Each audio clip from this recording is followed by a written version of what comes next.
terem vindo. O meu nome é Bárbara Rola, estou cá a convite do Amarante Futebol Clube. Muito obrigada pelo convite que me fizeram. Vamos ter aqui uma palestra que suponho que seja agradável para todos, que saiamos todos daqui mais ricos com o que se vai aqui falar. Estamos cá com Ricardo Monteiro Tarantini, que é autor e orador motivacional. Ele vai falar-vos de várias temáticas nesta palestra, que, como já viram, já colocamos aqui o cartaz, chama-se Educar para Vencer. E depois também temos connosco, por parte da Associação de Futebol do Porto, Gil Gonçalves. Ele que é responsável pelo Departamento de Contencioso Desportivo da Associação de Futebol do Porto e responsável distrital de Integridade. Mas para fazermos as honras da casa em condições e abrirmos esta palestra, eu chamo aqui Ricardo Ribeiro, o Presidente do Amarante Futebol.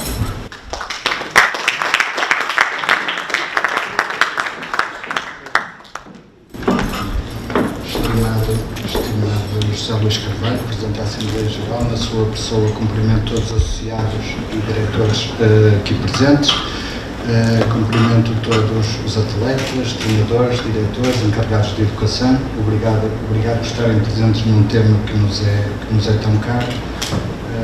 Este evento realiza-se no âmbito das comemorações de centenário, projeto esse delineado pelo nosso amigo Pedro Alves Pinto, e estamos aqui reunidos no sentido de alterar consciências ou tentar mudar alguns comportamentos no futebol da formação, que tem vindo cada vez mais a transformar-se de uma forma negativa e preocupante. Nesse sentido, temos dois convidados, agradecemos esta presença, Tarantino e o Dr. Gil Gonçalves, por parte da Associação do Futebol do Porto. Eles, mais do que ninguém, com as suas vivências e experiências, vão-nos dar aqui os seus feedbacks, as suas opiniões. Dizer ainda que hoje, no dia 2, por exemplo, aconteceu algo nos nossos sub-12. Há imensos casos que poderíamos dar desde o início da época. Hoje, no nosso sub-12, tivemos um atleta que foi maltratado num outro clube, com várias palavras ofensivas. O árbitro interrompeu o jogo. O filho dessa pessoa que maltratou o nosso jogador acabou por ver um cartão branco a pedir desculpa aos nossos adeptos, ao nosso banco, e tudo isto em futebol de 12 anos. Não tivemos um jogo interrompido.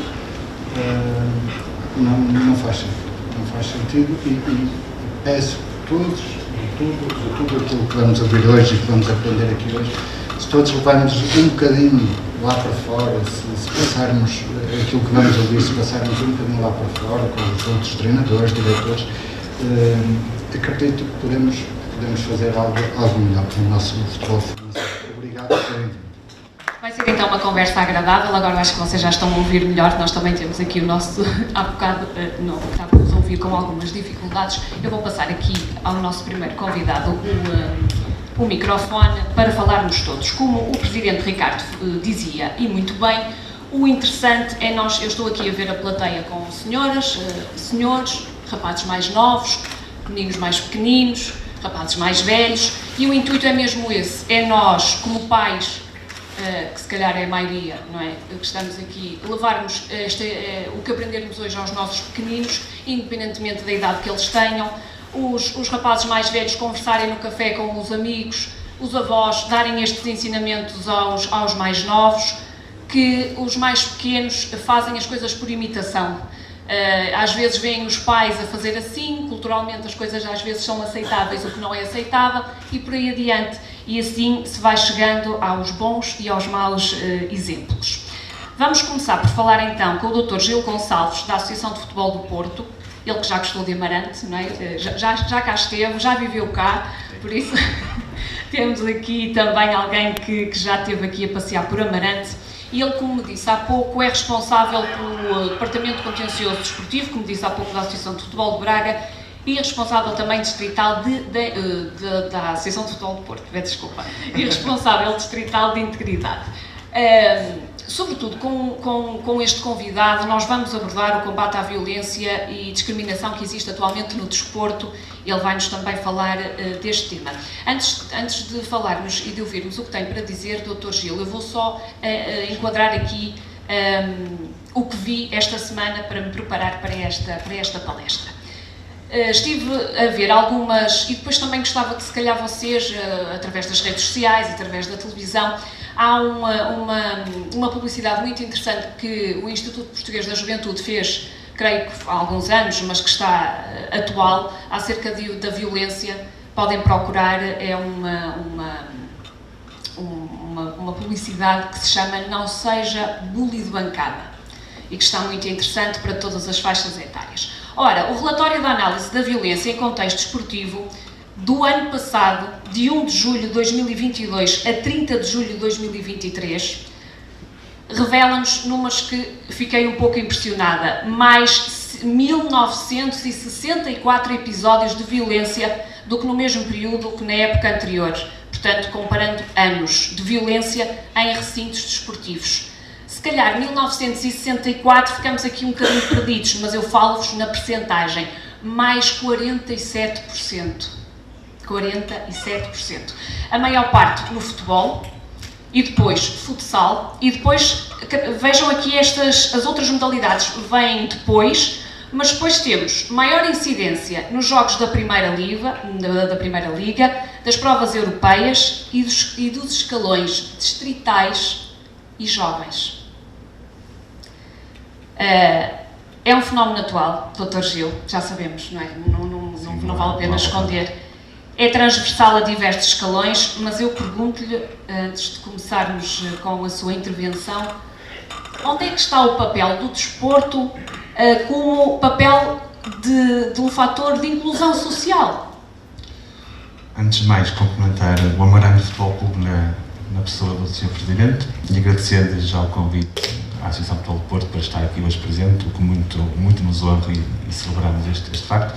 Também aqui ao restante painel, aqui na figura do Tarantino, uma figura ímpar do desporto, um exemplo do que deve ser a carreira durante e pós jogador profissional.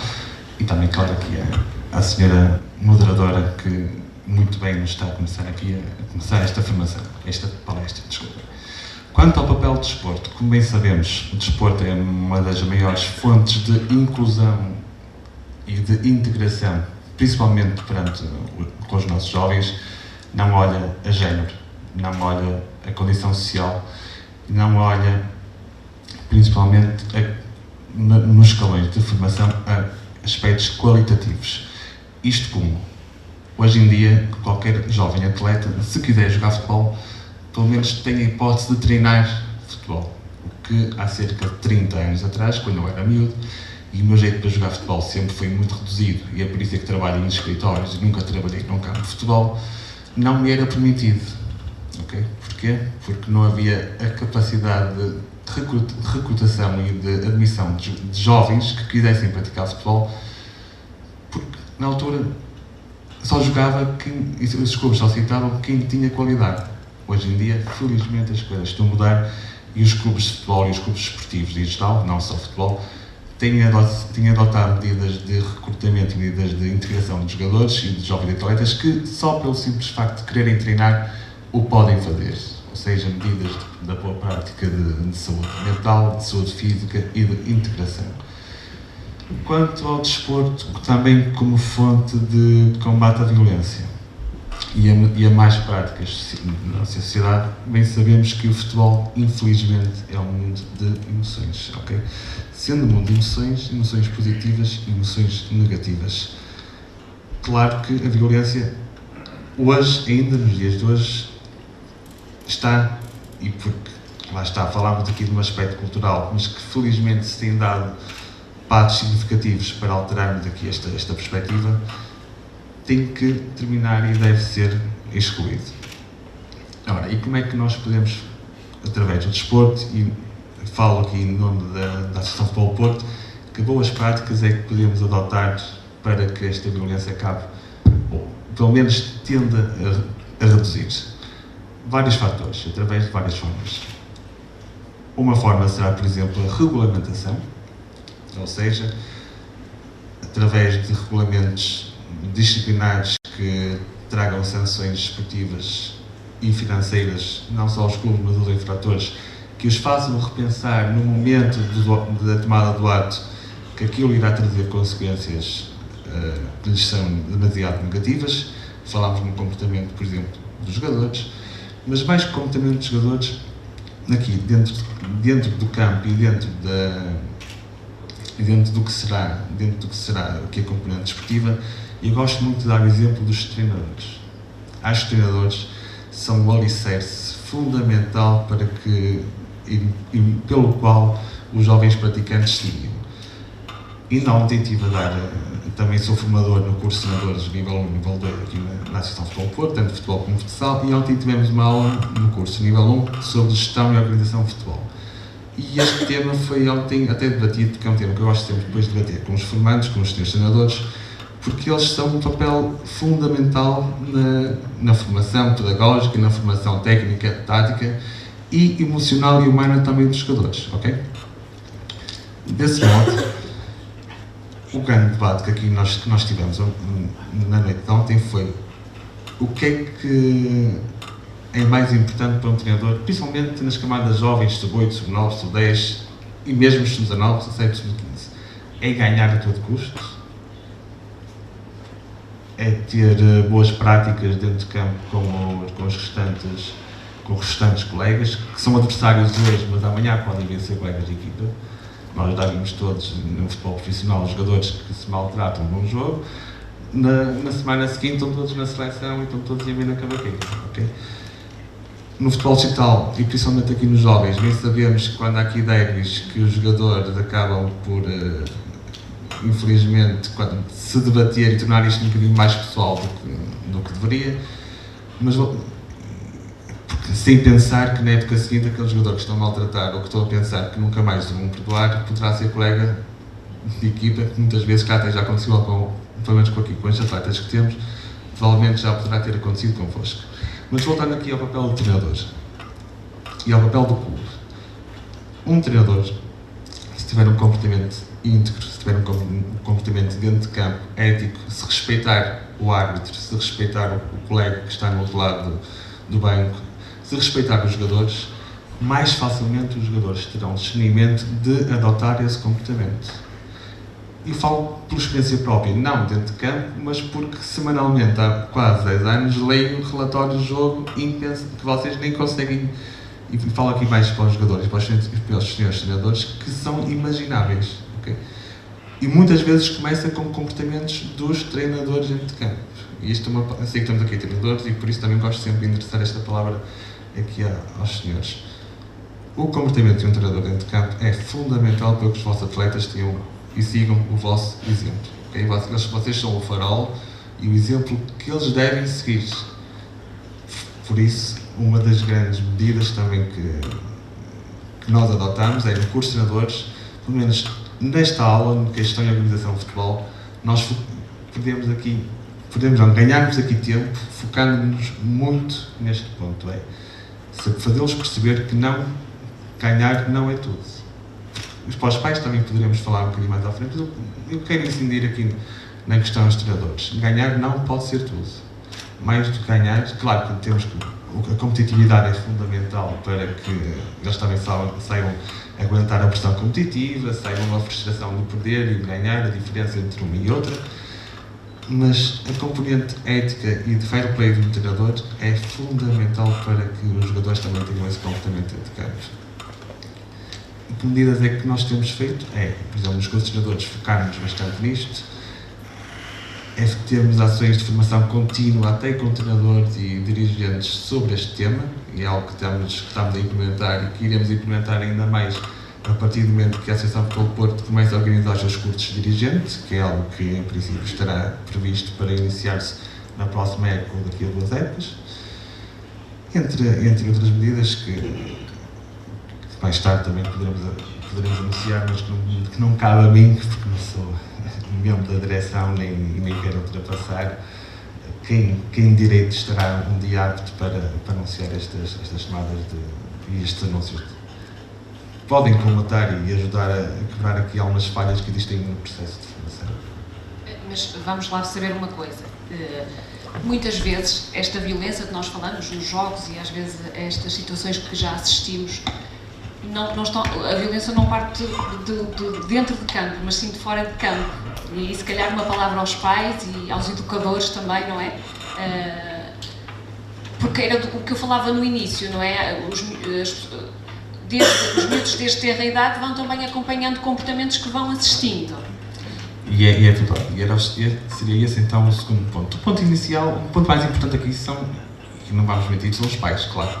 Agora, convém perceber também que existem outros fatores que ajudam, como por exemplo a missão do clube, os valores do clube, tudo isso é fundamental para que estes comportamentos inapropriados não sucedam. Claro que o principal fator de estabilização, pelo menos no futebol de formação, são os encarregados de educação, são os pais, é quem vai assistir aos jogos de futebol. Vamos ser honestos, provavelmente poucos sócios terão os clubes a nível distrital que vão assistir aos jogos de formação. Quem vai assistir aos jogos de formação são os pais. São os pais, são os avós, são os tios. E que por vezes, e claro, está ali o filho a jogar ou então a não jogar, se emocionam e têm atitudes um bocadinho mais graves e mais ansiosas do que deveriam ter. Ora bem, todos sabemos que, e melhor um pouco disso, o futebol é um desporto de emoção, mas temos que perceber que a nossa atitude na bancada reflete-se diretamente também, ou ainda mais do que, por exemplo, o papel do treinador, nos jovens praticantes, independentemente da idade. Isto vai dos 8 aos sub-19, ok? Se calhar nos sub-8, sub-9, sub-10, quando os pais têm um comportamento impróprio, os miúdos ficam a chorar e não querem jogar. Já tivemos inúmeros casos na Associação Futebol Porto em que os jogos foram simplesmente interrompidos, ou temporariamente, ou definitivamente pelo árbitro, apenas e só porque os pais, às vezes nem qualquer tipo de violência verbal ou física é violência, ok? Não pode haver aqui a distinção, foi só umas bocas, uns insultos, não percebo. Isto também é violência. E é importante salientar que isto, um insulto a um árbitro, um insulto a um jogador, um insulto a um treinador, é violência. E por isso, os árbitros, muito bem, cada vez mais têm a percepção de que isto também é um ato de violência e cada vez mais descrevem estas condutas nos seus relatórios do jogo para que depois possa haver as sanções disciplinares correspondentes. De forma que, com isto, também os clubes possam intervir dentro dos seus associados e dentro dos seus encarregados de educação para que percebam que as suas consequências trazem também, as suas ações trazem também consequências em termos disciplinares ao clube. Mas voltando aqui ao que estávamos a falar, à questão dos pais e do comportamento dos pais, nós temos variedíssimos exemplos de jogos que foram interrompidos, isto nos sub-8, sub-9, sub-10, apenas e só por violência verbal entre os adeptos dos clubes, entre os pais dos clubes, mas chega ao ponto de haver violência física e agressões bárbaras que culminam por vezes em internamentos hospitalares porque algum pai se excedeu e depois os outros pais não conseguiram manter a calma e de repente, numa pequena picardia, tornou-se ali uma batalha campal completamente desnecessária e fora do que deveria ser um espetáculo desportivo, porque isto no fundo é um espetáculo desportivo e que vocês, pais, devem estar lá apenas e só para apoiar os miúdos.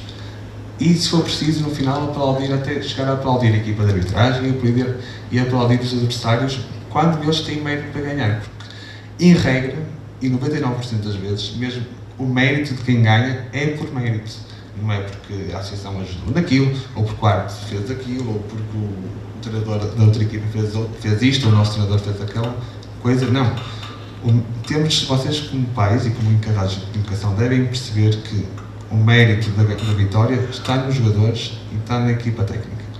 Ora, quais são os conselhos que nós nos podemos dar ou transmitir? Nada que provavelmente vocês já não saibam. Mas deixem-me aqui dar alguns exemplos. Imaginem que se apercebem que um pai, por exemplo, da vossa equipa está a ter um comportamento incorreto dentro de campo, ou na bancada, desculpem, o que é que vocês devem fazer? Antes de mais, se tiver lá um responsável do clube, dirigir-se a esse responsável do clube e dizer, olha, está aqui um senhor desta equipa ou daquela equipa que está a ter este comportamento dentro de campo, por favor, se não se importar, antes que haja aqui consequências para os miúdos e para o jogo, se não pode intervir, de forma a que a situação sane. Okay. Não conseguindo, depois há outras medidas que têm de ser tomadas caso aquilo evolua para patamares que são desaconselháveis, por exemplo, pelo senhor delegado ao jogo ou pelo senhor árbitro, ok? Em Espanha até existe um mecanismo no futebol de formação muito interessante que é o chamado, entre aspas, botão de pânico, que é quando existe um pai a insultar, basta um pai estar a insultar muito determinado jogador ou determinado treinador, que o árbitro imediatamente pode interromper o jogo temporariamente ou definitivamente, caso aquele senhor ou não termine com aquele comportamento ou se recuse liminarmente a abandonar, por exemplo, o seguinte jogo. E lá em Espanha existe esta regra do botão de pânico e o jogo é dado por terminado e as consequências disciplinares são para o clube e para aqueles jogadores que infelizmente acabam depois por perder jogos na secretaria à custa da conduta dos pais. Não sei se estou aqui a falar já há tanto tempo, não sei se alguém quer dar alguma palavrinha importante. Senão, o facto também, gostaria de lhe perguntar, porque falou aqui do exemplo espanhol, e se nós devemos ir procurar bons exemplos que existem noutros países da Europa. Portanto, vamos nos circunscrever aqui à Europa, que já está bom. Porque a liberdade de expressão, né, e ainda bem que a temos, não vale tudo. E muitas vezes um comentário que se calhar ao longo dos anos foi sendo admitido, falamos no futebol que é o caso, mas né, a permissividade levou se calhar ao ponto em que estamos agora, porque se calhar chamar um nome que não é muito apropriado a um jogador passou a ser banal e já ninguém ligava, até que há pouco o Gil Gonçalves falava, não, mas os árbitros já estão mais atentos a esta situação. Portanto, há que ter também essa atenção. Eu gostaria, portanto, falou aí dessa situação do botão de pânico espanhol, podíamos adotá-lo cá, não é? E como é que a Associação de Futebol do Porto vê essas situações e falando aqui já de uma maneira de panorama geral, o que é que podemos ir buscar aos outros países lá fora? Depois também gostava de saber qual é a sua opinião em relação ao poder das redes sociais e aqui de chegar mais rapidamente ao público das camadas jovens em relação aos bons comportamentos a adotar. Antes de mais, deixe-me só voltar aqui um pouco atrás, até porque podemos falar aqui de boas práticas também que a Associação de Futebol do Porto tem adotado nos últimos anos, para de forma a prevenir, primeiro de forma a fomentar a ética desportiva e as boas condutas e as boas práticas, como por exemplo a adoção do cartão branco. Fomos em nível nacional a segunda Associação Distrital a adotar o cartão branco e tem-se revelado como uma fonte de sucesso. Posso-vos dizer que o ano passado tivemos mais de 350 exibições de cartões brancos, desde jogadores, treinadores, dirigentes, árbitros, adeptos, até polícias tivemos. Por isso é sempre algo de salutar. Ainda hoje tivemos aqui porque no meio daquele comportamento nefasto que ocorreu de manhã, no final o Sr. Árbitro o que é que fez? Perante todos que assistiam ao jogo, exibiu o cartão branco ao jogador. Ao jogador porquê? Porque ele demonstrou um comportamento íntegro, um comportamento fair play, que é de salutar e que é isto que devemos propor e é isto que nos devemos todos propor a concretizar. Segundo, este ano, como se calhar já sabem, nos escalões na Liga Carlos Alberto, acho que é nos sub-7 e sub-8, já temos também uma ficha de fair play, ou seja, começar de pequeninos a fazer com que os jogadores e com que os agentes esportivos e os pais percebam que, adotando comportamentos fair play, conseguimos ter alguma visibilidade e de forma a que mais tarde isto seja a normalidade. Não, porque isso há 10 anos atrás ou há 5 anos atrás, chamar um nome a um árbitro, chamar um nome a um jogador era perfeitamente normal e quem sabe, ainda hoje se diz, quem vai para árbitro de futebol sabe que vai ser insultado. Eu entendo que não deve ser assim, muito pessoalmente, isto é uma resposta muito pessoal. Entendo que não deve ser assim, que ninguém deve ir trabalhar sujeito a ser insultado, a ser ameaçado, a ser agredido. Ora, e há pouco também ia dar aqui só mais uma sugestão aos encarregados de educação presentes e aqui aos jogadores para que se virem, falem com os vossos pais e se perceberem que alguma destes comportamentos acontece na bancada, que eles têm aqui mecanismos com que se podem reagir. Há um bocadinho falámos de comportamentos incorretos, vamos aqui um bocadinho mais além e falámos de violência física. O que é que um encarregado de educação não deve fazer? Um encarregado de educação, um adepto já assistiu no jogo, não deve exaltar-se. Não deve exaltar-se e muito menos intrometer-se diretamente na quesilha, ok? Porquê? Porque isso vai aumentar o leque e o foco de violência. O que é que também a educação não deve fazer? Não deve chamar outros colegas, outros pais, ou interpelar diretamente a pessoa de uma forma agressiva. Muitas vezes usamos a agressividade para acalmar a situação e acabamos por fazer com que a situação se exalte. Há outros meios. Chamar a polícia será, se calhar, um meio mais imediato para que a situação se resolva. Falar com o senhor diretor do jogo, o senhor delegado, para que se estiver em campo, para que esteja alerta, porque é uma das responsabilidades do delegado ao jogo também é determinar e ir à bancada resolver estas quesilhas, é uma das suas funções, isto está regulamentado, aliás. E por fim, se terminar a bem aquela questão, tentar fazer com que os ânimos e com que a pessoa que maltratou e que foi maltratada consigam perceber que aquele lugar em que estamos não é um lugar apto a ter aquele determinado comportamento. Quanto aos exemplos estrangeiros, as boas práticas, sejam de onde forem, são sempre de seguir e de salutar. Quando se a Associação de Futebol Porto vai adotar alguma dessas medidas ou não, a ser tempo, depois de certeza que o Conselho de Arbitragem e a Direção irão analisar esses temas para que adotem nas nossas competições todos os mecanismos necessários para que a violência cada vez mais se fuja do futebol e fuja da vida desportiva dos nossos praticantes. Ora, as redes sociais são ótimas, não é? Acho que todos concordamos com isto, só que vêm trazer uma sensação que está sempre toda a gente feliz. Toda a gente está feliz. Não sei se convosco é igual, portanto, nós não vemos ninguém, ou pelo menos ninguém a publicar uma fotografia, ou no Facebook, ou no Instagram, ou que está triste. Se calhar, a abordagem deste tema, para também passar aqui aos nossos miúdos do Amarante Futebol Clube, que a frustração é normal, que estar triste é normal, perder também é normal. Portanto, e a aceitação destes sentimentos que todos temos também é normal. Eu gostaria também que abordasse um pouco isso, porque muitas vezes o poder das redes sociais vai aqui para o lado que ninguém quer, que é de ver os maus exemplos, não é? E de repeti-los. E, portanto, se perdemos um jogo, se a equipa do Amarante perdeu um jogo, mas fez tudo o que estava ao seu alcance, mas perdeu de forma correta, é normal, não é? Ninguém precisa de bater em ninguém precisa de ficar... Portanto, é normal ficarmos tristes e frustrados, mas passar para a violência, não é? É que não, e eu gostaria também que falasse um pouco disso. Claro, é verdade. E acho que isto também vem muito de reparem, quando um pai ou um tio há um jogo de futebol de um jovem praticante, ele chega a casa, por exemplo, num almoço de família, a primeira pergunta que lhe fazem é se ganhaste ou perdeste. Verdade. Não é? Divertiste? Foi porreiro? Aprendeste alguma coisa hoje? Gostaste? Estava a chover, ficaste com frio, mas foi bom jogar a chuva. Se calhar nós que estamos lá de cá, somos os mais velhos, somos os pais. Eu tenho um pequeno de 5 anos que já me andava a chatear para ir jogar. Ainda há estava aqui a conversar sobre que eu, por um lado, gostava que ele não fosse, por outro lado, acho que é um desporto muito bonito e em que se aprende. Isso depois mais à frente também nos poderá dar mais indicações sobre isto, em que se aprende valores que nos trazem para a vida e que nós levamos para a vida, mas eu sinto quando ele tem algum tipo de atividade, eu não lhe pergunto correu bem, se ele, por exemplo, faz teatro. Quando tem alguma peça, algum espetáculo, eu não pergunto, eu evito perguntar, então, correu bem, fizeste aquilo tudo que te mandaram fazer, falhaste alguma coisa? Não, a primeira pergunta que eu tento fazer é sempre, divertiste? Foi giro? Queres continuar?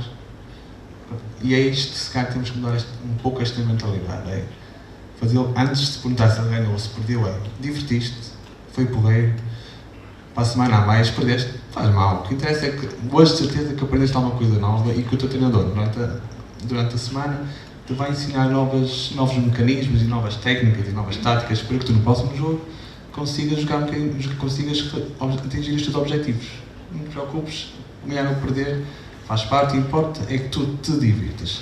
Isto principalmente nos escalões mais baixos. Claro que a partir de uma certa idade, a competitividade é fundamental e a gestão do stress pré e pós-competitivo também deve ser muito trabalhado pelos pais, mas isso já é matérias que diferentes e divergentes daquilo que estamos a falar. Quanto às redes sociais, vivemos todos no mundo da Barbie. Supostamente nas redes sociais vivemos todos bem, todos temos famílias muito felizes, todos temos uma vida perfeita, mas não. E a vida não é isso que nos diz. A vida real é chegamos a casa, estamos cansados, muitas vezes não temos paciência ou temos o vagar para ter determinadas conversas, ter comportamentos que sejam sempre mais corretos. E importa que, se calhar nas redes sociais, cada vez mais hajam vídeos como aquele que falou há pouco, e como, por exemplo, uma campanha muito interessante que a Federação Portuguesa de Futebol fez recentemente, que é a campanha Deixa Jogar, que eu aconselho a todos que, se ainda não viram, quando chegarem a casa, liguem no YouTube ou no telemóvel e procurem o Deixem Jogar. Que é o quê?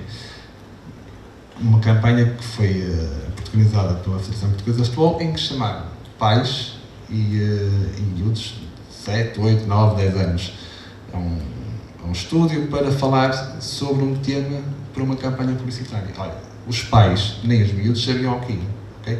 Por isso as reações que vemos naquele vídeo são perfeitamente naturais.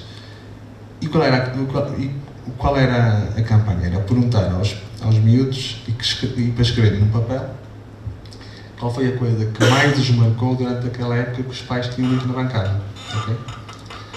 Infelizmente, claro que estamos a ver-se lá assim de relance boas práticas, parabéns, divertiste, mas temos muitos pais a dizer, muitos filhos a escrever és vai para a tua terra, esse tipo de comentários que são negativos e que no meio de 30 ou 40 jogos que os miúdos fizeram naquela época foi a frase que mais os marcou. Isto para dizer o quê? Que nós pais, vocês pais que estão desse lado, são realmente a pedra basilar, a pedra base da formação e do amor dos miúdos, e que basta uma vez terem um comportamento negativo para que eles se lembrem disso, pelo menos durante aquela época toda. Okay? No momento em que estiverem quase a enervar-se, respirem fundo e lembrem-se que as vossas ações têm consequências diretas no campo. Que o vosso comportamento na bancada vai exaltar as crianças dentro do campo. Que a vossa conduta antes e pós-jogo vai até ditar a forma como o rapaz ou a rapariga, durante aquela partida, vai jogar. Se vai jogar sob stress, se vai jogar de forma calma. E lembrem-se sempre, há bocadinho falámos dos treinadores. Todos nós julgámos ser um bocadinho treinador de bancada, mas nenhum de nós investiu dinheiro e tempo a aprender sobre o que é ser treinador. E os treinadores perderam tempo da vida pessoal deles para se formarem, ok? Durante várias semanas e vários meses. Quase não têm vida familiar, porque saem de trabalho muitas vezes diretamente para os cursos, estudam, fazem estágios, estão nos clubes, muitas vezes de forma gratuita. Para quê? Para desenvolver o trabalho deles, mas também para alimentar os sonhos dos vossos filhos. Okay? Deixem o treinador trabalhar, deixem o treinador demonstrar o trabalho e fazer o que ele melhor sabe, que é educar taticamente e tecnicamente as vossas crianças. Não sejam treinadores de bancada, até um slogan que acho que é não sejam treinadores de bancada, não sejam mesmo, façam o vosso papel, que é apoiar, fazê-los divertirem-se, levá-los aos campos, levá-los aos treinos e deixem o treinador fazer o papel deles, que é formá-los como atletas. Até porque às vezes um comportamento menos apropriado acaba por dificultar aqui a vida dos clubes, não é? E é por isso que estamos todos aqui, não só a celebrar o centenário, mas a falar deste problema real, que é o que nos trouxe aqui, não é, Ricardo? Vou dar aqui um bocadinho a palavra, que é a preocupação e as coimas que também vocês acabam por ter nestas situações. Acima de tudo, a nossa expectativa é ver os nossos atletas felizes, não é? Para os treinos, para os jogos felizes, independentemente do resultado. É claro que há escalões de equipas, digamos, de competição em que o resultado obrigatoriamente ou gostamos que apareça, mas acima de tudo nos escalões dos 8, 9, achamos que isso não faz sentido. As crianças têm que se divertir. De facto, já tivemos coemas este ano em jogos de sub-8, creio. partilhe de valores para as pessoas perceberem. Por acaso foi pouco significativo, 25 euros, e nem foi por um adepto nosso, o adepto contrário é que estava junto aos nossos adeptos, e o arte identificou como nosso, mas já tivemos uma coima em 19 na casa de 600 euros, por exemplo, essa já é bastante significativa. E tudo isto de facto faz-nos pensar e faz-nos querer conversar para alertar e para mudar consciências e formas de ser, de estar. Eu estive a ler também que depois da pandemia, depois já vou aqui apresentar o nosso próximo convidado, vocês já devem conhecê-lo bem, não é? Mas eu estive a ler, Gil Gonçalves, que depois da pandemia estes comportamentos pioraram. É verdade? É verdade. A época... Agora vou fazer a pergunta de milhões, porquê? A época imediatamente seguinte à da pandemia, do confinamento, das pessoas não terem... Em termos disciplinares, nós notámos uma evolução bastante crescente, bastante acentuada, em termos em tudo, não só nas questões de violência verbal, mas até violência física. Jogadores como jogadores, dirigentes e treinadores, até aos próprios árbitros. Foi uma época bastante complicada. Felizmente, este ano, nota-se o decréscimo deste tipo de violência, pelo menos relativamente aos árbitros. Eu acho que na associação este ano mesmo tivemos um único caso de violência uma equipa de arbitragem, uma equipa de arbitragem. Lá está, em 10 anos, é a primeira vez que chegámos a janeiro e eu acho que isto não aconteceu. Tenho 99% de certeza que podem estar a falhar. Nós temos mais de 1.200 jogos por semana e é normal que não me consiga recordar de tudo. Mas julgo que este ano, por acaso, neste ponto melhorou. O que parece não melhorar, lá está, é os jogadores dentro de campo enervarem-se e maltratarem o árbitro, maltratarem-se uns aos outros, e os treinadores, que também, infelizmente, acabam por se enervar e dar maus exemplos aos senhores jogadores que estão sob o seu leito. Mas respondendo concretamente à pergunta, acho que todos sentimos isso na nossa vida pessoal e profissional pós-pandemia. Tivemos confinados, estivemos naquilo em que nós julgávamos a ser só possível nos filmes de ficção científica de Hollywood. Okay? Muitas emoções ficaram reprimidas, muitas pessoas ficaram desgastadas psicologicamente, famílias foram, em termos emocionais e financeiros, tiveram completos desastres. Okay? Famílias que se arruinaram, que se separaram, e acho que ninguém saiu da pandemia a ganhar. Mas acho que estamos a voltar e acho que estamos a regressar com coragem, com determinação, e quem dizia que provavelmente todos tínhamos esse receio que os rapazes e que as raparigas não queriam mais jogar futebol porque estavam habituadas a jogar PlayStation dentro de casa, os números mostram o contrário. Temos cada vez mais praticantes, temos cada vez mais competições, temos cada vez mais jogos, por isso acho que estamos no bom caminho e temos que seguir em frente. Mas não vimos só falar de coisas negativas. Não, já. De coisas positivas.